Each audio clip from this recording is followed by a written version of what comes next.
നമസ്കാരം.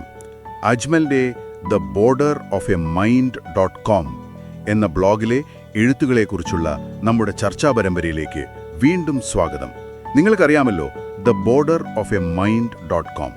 അത് അജ്മൽ വർഷങ്ങളായിട്ട് തൻ്റെ ചിന്തകളും പിന്നെ കല, എഴുത്ത് അങ്ങനെ പലതും പങ്കുവയ്ക്കുന്ന ഒരിടമാണ്. ഒരുപാട് ജിജ്ഞാസയും അത്ഭുതവും ഒക്കെ തേടുന്നവർക്ക് ശരിക്കും ഒരു കണ്ടെത്തൽ തന്നെയാണത്. ഇന്ന് നമ്മൾ നോക്കുന്നത് അജ്മലിന്റെ stillness of the present moment, അതായത് വർത്തമാന നിമിഷത്തിന്റെ നിശ്ചലത എന്നൊരു കുറിപ്പാണ്. ഇതിലെ പ്രധാന ആശയം ഒറ്റ നോട്ടത്തിൽ സിമ്പിളാണെന്ന് തോന്നും, അല്ലേ? അതെ. പക്ഷേ ശരിക്കും ആഴത്തിൽ ചിന്തിക്കേണ്ട ഒന്നാണ്. സന്തോഷം എന്നത് നമ്മളിങ്ങനെ എപ്പോഴും ആഗ്രഹങ്ങളുടെ പുറകെ പോയി നേടുന്ന ഒന്നല്ല, മറിച്ച് നമ്മുടെ ഉള്ളിലെ ശാന്തതയിൽ, ഈ നിമിഷത്തിൽ. അതാണ് അജ്മൽ പറയുന്നത്. അപ്പോ നമുക്കിതിലേക്ക് കുറച്ചുകൂടി ഒന്ന് ഇറങ്ങി നോക്കിയാലോ? തീർച്ചയായും. അജ്മൽ ഇവിടെ എന്താ പറയാ, ഒരു അടിസ്ഥാനപരമായ കാര്യത്തിലേക്കാണ് ശ്രദ്ധ കൊടുക്കുന്നത്.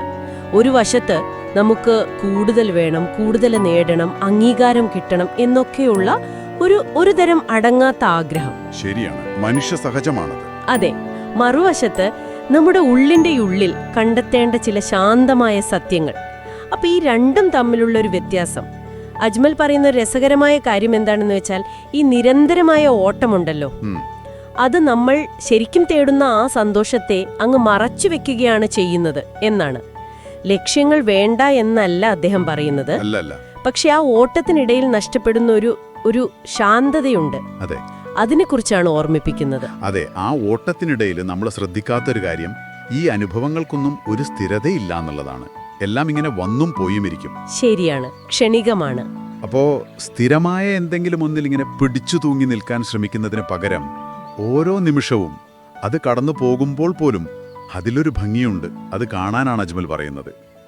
മനസ്സിന്റെ ഈ അടങ്ങാത്ത ആഗ്രഹമൊന്ന്, ആ ഒന്ന് അടങ്ങുമ്പോൾ വെറുതെ ആയിരിക്കുന്നതിൽ, ജസ്റ്റ് ബീയിങ്, അതിലൊരു ലാളിത്യം, ഒരു സൗമ്യത, അത് അനുഭവിക്കാൻ പറ്റും എന്നും അദ്ദേഹം സൂചിപ്പിക്കുന്നുണ്ട്. ഈ നിമിഷത്തിൽ ഇവിടെ തന്നെ പൂർണ്ണമായിരിക്കാം.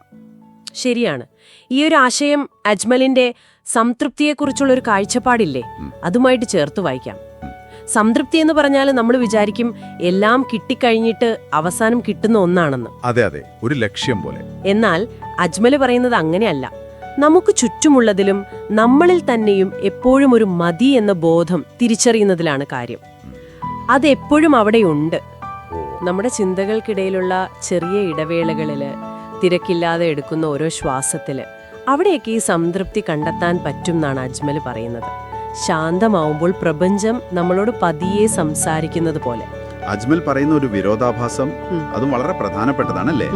സന്തോഷത്തിന് വേണ്ടി നമ്മൾ എത്രത്തോളം ഇങ്ങനെ മുറുകെ പിടിക്കാൻ ശ്രമിക്കുന്നു, അതെ, പിടിമുറുക്കും തോറും അത്രത്തോളം അത് നമ്മളിൽ നിന്ന് അകന്നു പോകും. അതെ. എന്നാൽ ആ പിടിയൊന്ന് അയച്ചാല്, ഒന്ന് റിലാക്സ് ചെയ്താല്, അപ്പൊ മനസ്സിലാവും സന്തോഷം എങ്ങും പോയിട്ടില്ല. അതെപ്പോഴും ഇവിടെ തന്നെ ഉണ്ടായിരുന്നു, നമ്മളെ കാത്തിരിക്കുന്ന ഒരു പഴയ കൂട്ടുകാരനെ പോലെ, വർത്തമാന നിമിഷത്തിന്റെ ശാന്തതയിലേക്ക്, അതിന്റെ ഒരു കൃപയിലേക്ക് നമ്മളെ തിരികെ വിളിക്കുന്നു എന്ന്. അപ്പോ ഇത് കേൾക്കുമ്പോൾ നിങ്ങൾക്ക്, നമ്മുടെ ശ്രോതാക്കൾക്ക് എന്താണ് തോന്നുന്നത്? ചുരുക്കി പറഞ്ഞാൽ അജ്മലിന്റെ ഈ കുറിപ്പിന്റെ ഒരു കാതൽ ഇതാണ്: യഥാർത്ഥ സന്തോഷം എന്നത് പുറമേയുള്ള എന്തെങ്കിലും കിട്ടുന്നതിനെ ആശ്രയിച്ചല്ല ഇരിക്കുന്നത്, അല്ല, അത് നമ്മുടെ ഉള്ളിലെ ആ നിശ്ചലതയിലും പിന്നെ ഈ നിമിഷത്തെ, ഇപ്പോഴുള്ള ഈ നിമിഷത്തെ പൂർണ്ണമായി അറിയുന്നതിലുമാണ് കണ്ടെത്തേണ്ടത്. ഇത് നമ്മളോട് തന്നെ ഒരു ചോദ്യം ചോദിക്കാൻ പ്രേരിപ്പിക്കുന്നുണ്ട്. ശരിക്കും എന്താണത്? സന്തോഷത്തിനും കൂടുതൽ നേടാനുമൊക്കെയുള്ള നമ്മുടെ ആ ഒരു ഓട്ടമുണ്ടല്ലോ, അതിനെ നമ്മൾ എങ്ങനെയാണ് കാണുന്നത്? ഈ ഓട്ടത്തിനിടയിൽ നമുക്ക് ശരിക്കും എന്തെങ്കിലും നഷ്ടപ്പെടുന്നുണ്ടോ? നല്ല ചോദ്യമാണ്. അജ്മലിന്റെ ഇതുപോലുള്ള ഒരുപാട് ചിന്തകൾ, അദ്ദേഹത്തിന്റെ കല, എഴുത്തുകൾ, പിന്നെ ഈ വിഷയങ്ങളുമായി ബന്ധപ്പെട്ട് അദ്ദേഹം ചെയ്യുന്ന പോഡ്കാസ്റ്റുകളൊക്കെ ദ ബോർഡർ ഓഫ് എ മൈൻഡ്.com എന്ന ബ്ലോഗിൽ ലഭ്യമാണ്. തീർച്ചയായും സന്ദർശിക്കേണ്ട ഒരിടമാണ്. അതെ, അദ്ദേഹത്തിന്റെ വർഷങ്ങളായുള്ള യാത്രകളും കാഴ്ചപ്പാടുകളുമൊക്കെ അതിൽ കാണാം. അജ്മലിന്റെ ഈ രചനകളെക്കുറിച്ചുള്ള നമ്മുടെ വിശകലന പരമ്പരയിൽ ഇനിയും കൂടുതൽ ചർച്ചകളുമായി ഞങ്ങൾ വരാം. പോകുന്നതിന് മുൻപ് ഒരു കാര്യം കൂടി. സന്തോഷത്തിന് വേണ്ടിയുള്ള ആ മുറുകപ്പിടുത്തം വിടുന്നതിനെക്കുറിച്ച് അജ്മൽ പറയുന്നുണ്ടല്ലോ. നിങ്ങളുടെയൊക്കെ ജീവിതത്തിൽ വളരെ ചെറിയ രീതിയിലാണെങ്കിൽ പോലും ആ ഒരു പിടിവിടൽ എങ്ങനെയായിരിക്കും? ഒന്ന് വിട്ടുനോക്കിയാൽ എന്തായിരിക്കും അതിന്റെ ഒരു അനുഭവം? ഒന്ന് ആലോചിച്ചു നോക്കുമല്ലോ